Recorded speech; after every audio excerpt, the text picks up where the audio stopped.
to fight with passion,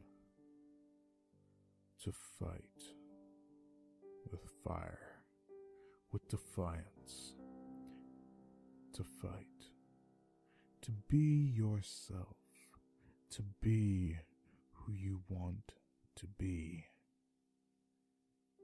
to fight, to claim what is yours, to claim what is your right.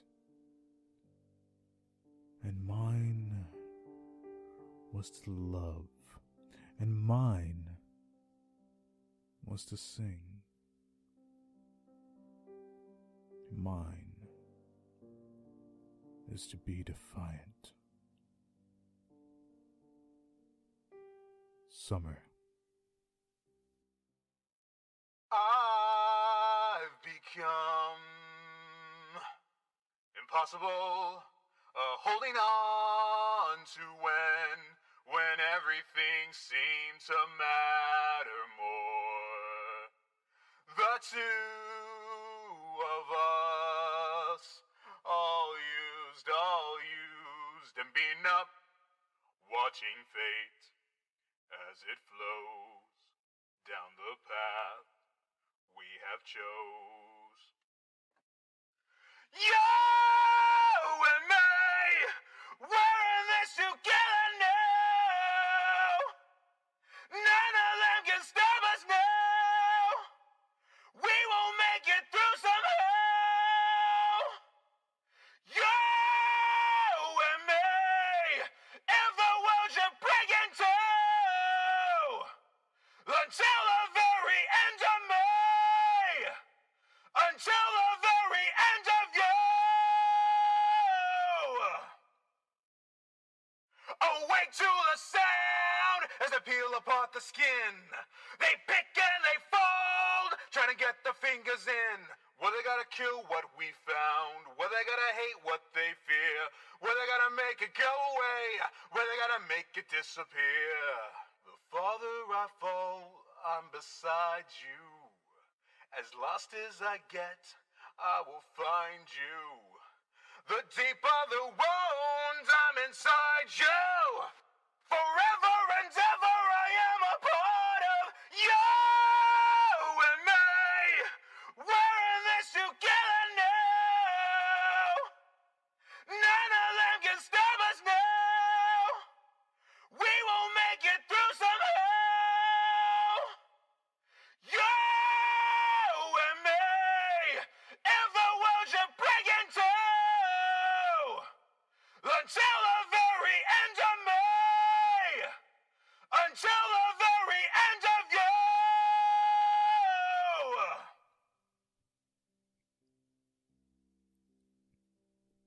Every night, through this summer, she haunted me. Her bloody carcass and her porcelain skin, the echoes of Ruthie in my mind during my waking hours becoming more vibrant and more clear.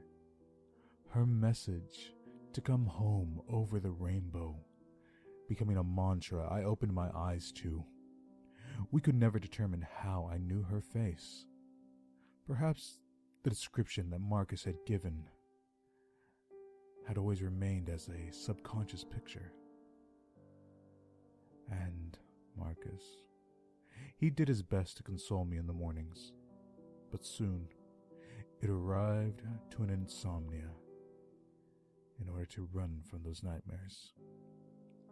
I took to staying up absurdly late and taking care to catch small amounts of sleep, hoping that I could stave off her nightly visits. It worked for a time, and considering the abject heat that the summer months provided and assaulted the forest with, I was happy to go about business at night, and at time, go for walks amongst the woods. One night, still attempting to run from my nocturnal fears, I decided to go up behind the hotel, into the forest. I was restless and couldn't sit around the place. The sound of nature's nighttime chorus were even louder than normal that night. Wide-eyed and bored at 2 a.m. was making me pace the hotel, I couldn't make much noise since we did have one guest that night, and the crotchety old coot seemed to be the kind to bash me over the head with his cane if I woke him up. So I opted to go out for a walk. I put on a coat and took a handgun with me in case of anything deciding to make a meal of me. I walked down to the trees, darkness lit only by the pinpricks of starshine and the weak light of a pale moon. I could hear animals and insects moving about, but strangely, I never saw them. I only heard their rustlings and voices, chitterings and cooings, purrings and flutterings of wings, but not once did I see their origins. Every so often I would look back until I couldn't see the light of the hotel's windows, until I saw that it was pitch black. And thinking of the old woman, I started to sing Gloomy Sunday, a macabre and depressing song, yet filled with connotations of love. It is also referred to as the Hungarian suicide song, due to the urban myth that it caused people to take their own lives. Why I chose that song, I've no idea. But looking back on it now, it seems so apt and so full circle. In the air, amidst the trees and din of nature's music, I began to sing. But suddenly, something caught my attention, and it forced me to stop. I wouldn't have noticed it had it not been for the chance flutter that pulled my attention in its direction. The first animal I had seen since this nightly excursion was just a bit to my left. In a tiny clearing atop a broken and decayed dead tree, a beautiful white bird perched like a snowy king seated in a macabre throne. It was a massive avian, white plumage spread out some 8 feet. Its neck was long and swan-like, reaching high into the night air. And though its size was absurdly huge, that was not what truly gave me pause. It was the face. A disturbing, yet sweet, cherubic-like face stared back at me from atop its extended neck. The countenance was of alabaster skin with the rosy cheeks of youth. Its lips were twisted in a smile, a pleased smile. The eyes of vivid full green, but without pupil, and they were far larger than any human child, and did not follow any natural scheme for its face. And they held me there, in their emerald gaze. The chimerical creature stood there, quiet for a moment as I watched astounded. A tiny chortle came from its lips. Not like a child's, but like an old woman's chuckle, a bit raspy and high-pitched, full of mirth that uneased me. Yet I felt that somehow this was more natural than my own voice. And as I started to back away, its lips parted, and I could see those teeth, tiny, needle-like teeth, dripping with saliva. And then it spoke. "It is deep in the night, child. Shouldn't you be in your warm bed, resting in your home away from the nature your kind has forgotten?" It said these words with such an immense weight, I couldn't help my guilt-ridden, stammering, unconfident response. I'm so sorry. I didn't mean to bother you. I sputtered. My apologies seemed to ask for forgiveness for more than just intruding on them, but for past wrongs that I didn't even know I did. After a moment, I stood there, silent. The thing stared at me all the while, until it began to frown. "Do not gawk at me," it rasped angrily. I took several steps back and hit something else. Being caught off guard, I flung around to see what I had just hit. Just a tree. I spun back to see the creature. It was right in front of me, echoing the movement of Ruthie, having moved without even making a sound, the face so close I could touch it with my own, the head slightly cocked in a questioning look, and I did my best to stifle a gasp. "I'm so sorry," I apologized. But soon, my quizzical nature began to overtake my initial shock. "Please, What? Who are you?" And then, I heard above me in the darkness of the tree, 2 voices speak. The voices were a boy and a girl talking at the same time, and both mischievous. "We are what came before your primitive ancestors were entranced by fire. We were here. Before your simian progenitors came down from the treetops, we were already old. We are nature. We are the owners and protectors of this world that your kind has been sullying. We've been hiding all this time, waiting for your kind to kill themselves off so that we can have our world back." As I looked up, a large mammalian thing came into view. As big as a medium-sized dog, it had mangy gray fur, several hairless rat-like tails whipped around its backside, far too many to count. It crawled on 6 clawed feet, each with 5 fingers and a thumb, tallying up to 6 digits. The head was that of a monkey, except where its eyes should have been were tiny mouths, and the unnerving teeth were human and straight. Where its mouth should have been was a long, single, wet tongue, and it felt along as the creature drew down blindly. "Oh my God," I muttered, terrified. I bolted. I ran from under the gaze of the 2 things and tried to get into the clearing, putting distance between us. I ran forward and jumped over the dead tree, only to snag my foot on something and slammed into the ground. I turned to look and saw that my foot wasn't snagged. It was in the grip of the tree itself. An arm made out of twisted branches had jutted out when I had jumped, and a black, oozing appendage had clutched my ankle and was slowly retracting me back towards the tree. I reached for the gun I had taken and fired at the blackened thing. A small piece of it flew off and splattered me in the face. As it blinked away the stinking grime out of my eye, I saw more and more hands fling out of the shadows of the tree.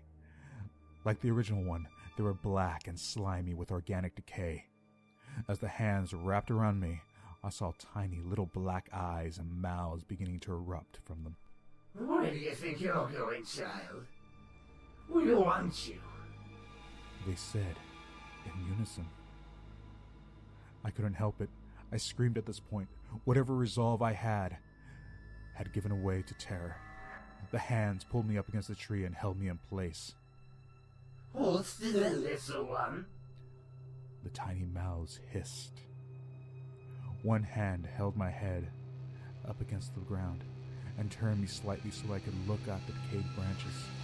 The tree's bark began to ooze black ichors out of its cracks, congealing into a black mass at its center. A human-like torso began to come together. A human's musculature was forming where branches and insects made up the definitions of its body. I refrained from describing it as male or female because it seemed to consistently change its sex. Pushing up through what was the neck came sputtering a massive deer skull. Hair came out of the back of it. At least I thought it was hair, until I realized it was branches, moss, long, thin black worms, and glistening green snakes. And, in a whispering voice, indecipherable of gender, it looked down on me. God. No God. Gods are what we are. We are your old gods, the gods of winter and spring, the autumn and summer, and your kind has forsaken us. We will serve your old gods again. I stared, wide-eyed, and thought to say something poignant, thought to say something that might save my life. Instead, all I could muster was, shit, please don't kill me, please don't kill me, please don't kill me, please don't kill me. Afraid out of my wits, any sense of decorum was gone, along with, most likely, my bladder control. The bird thing flew to me and landed adjacent to my head. It lowered its own head and rubbed me, cheek to cheek. Shh. You shouldn't be scared. This is a momentous occasion for one of your kind. You've been chosen. It said soothingly. I blinked, afraid I was about to become some sort of sacrifice for some long-lost ritual. Man squanders his gifts every day, but some have gifts that will always intrigue us. And while your kind is a cancerous tumor on this verdant earth, we cannot ignore the need we have for those who are gifted. Yours we have not seen in a long time,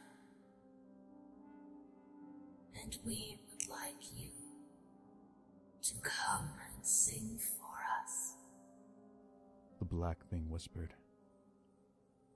You're singing. That's what drew us to you in the first place. Your voice. And the rat thing said in its double tones. We want it. You will live if you sing in our reverie. We've been without your kind for so long. We miss you so much. Come home with us.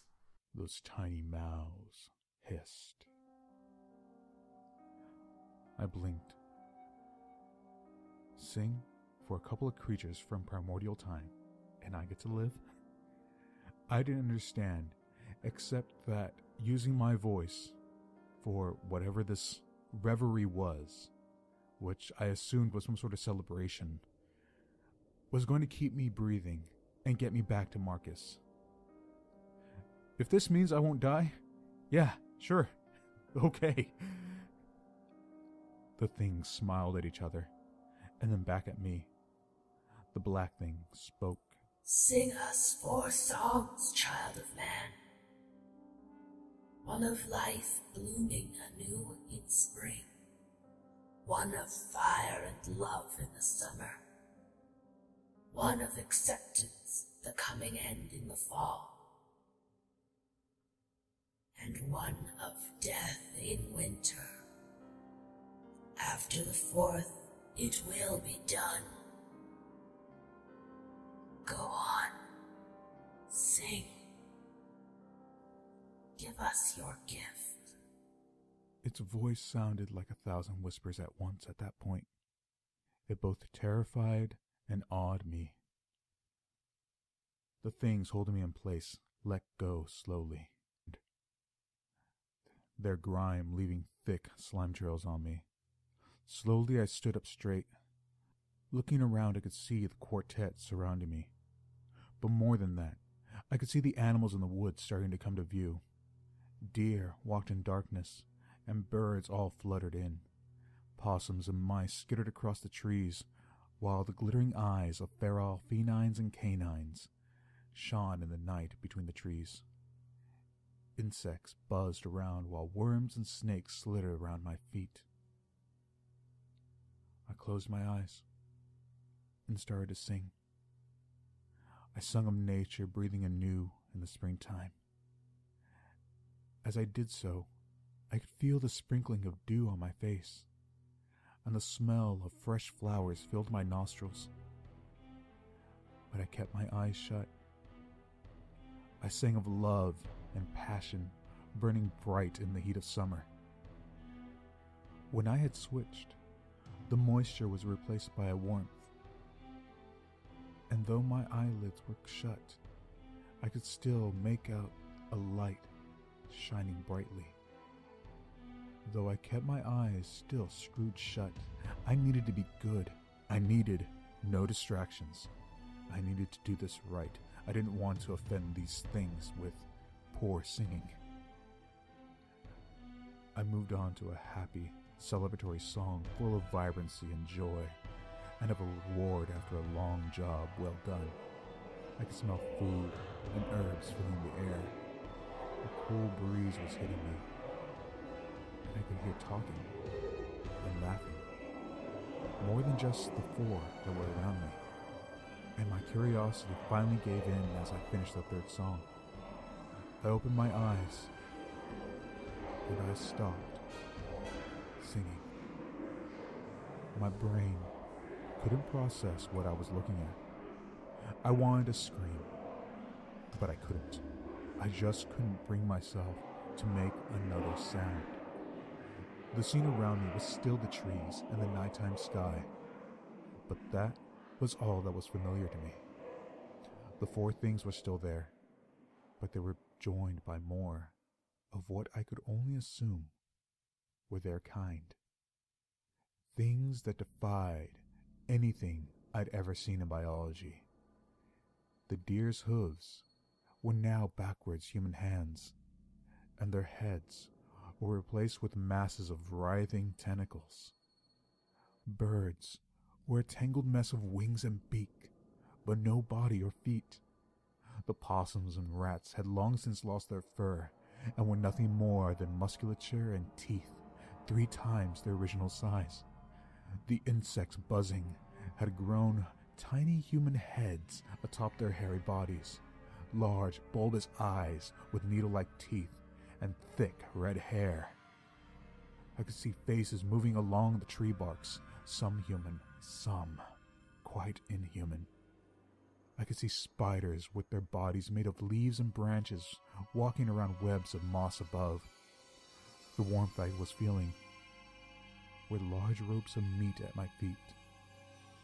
Where the worms and snakes had been were now long intestines and various viscera wriggling and moving, each one topped with a pair of jet black eyes and a human mouth. Were these the animals the entire time?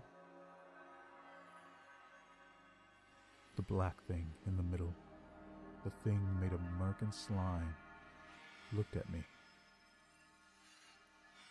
Finish, and we will take you. Take me where? I asked, fear creeping back into my voice. Back home? To Marcus, away from all this. The bird thing spoke. No, to the reverie, where we live, where we have always been, forever. You will leave the world of men. Now finish. Sing us any song or tune, and we will take you. Please, finish. Fuck. I had not realized what I had done. In my fear and in my terror, I had not realized what I had done. I had said yes to their deal. I had agreed to their deal to sing my gift and become a part of whatever their world was. I stood motionless. I realized I'd never get to go home if I finish. And I would never get to see Marcus again. I found defiance. I found the resolve I needed. No, I said as strong and passionately as I could. No! Sing anything. Sing anything. The the monkey thing hissed in its double voice. And I screamed, "No!" We need you. We want you. Come home. Sing. Sing. Sing. The branch arms writhed as their mouths screamed. All the while, everything started to converge on me. Anything that had a mouth screamed at me to sing. And I sunk to the ground, clutching my mouth closed, trying to make no noise as best as I could. I prayed that they would just go away, just leave me be, just let me go home. But they continued to follow me. They covered me in a thick blanket of flesh, fur, and foliage. And all the while, they screamed, Sing! Sing. I blacked out. My eyes opened to a shaking, and Marcus's voice calling my name frantically. I was in the clearing, but no decayed tree was near me. The gray sky above and the cold mist on the ground told me that it must have been dawn. Marcus was sitting next to me.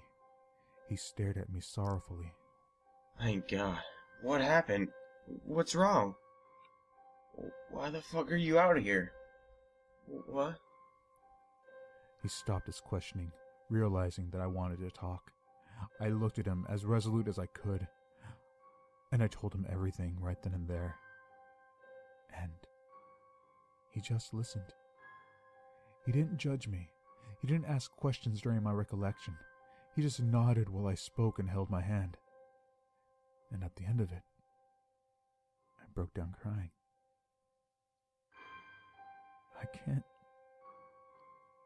I can't sing anymore if this is true. They said anything. Anything. And I can't sing now. I stopped talking as the weight of this knowledge grew on me. Marcus himself had started to cry at this point. He was hurting because I was. I knew he didn't quite understand what was going on, and I could see it in his eyes. But he knew I was in pain, and that tore him apart just as much. Then you won't sing? Whatever it is keeping you from singing, then you do what you feel you need to do. I'll do what I can to help.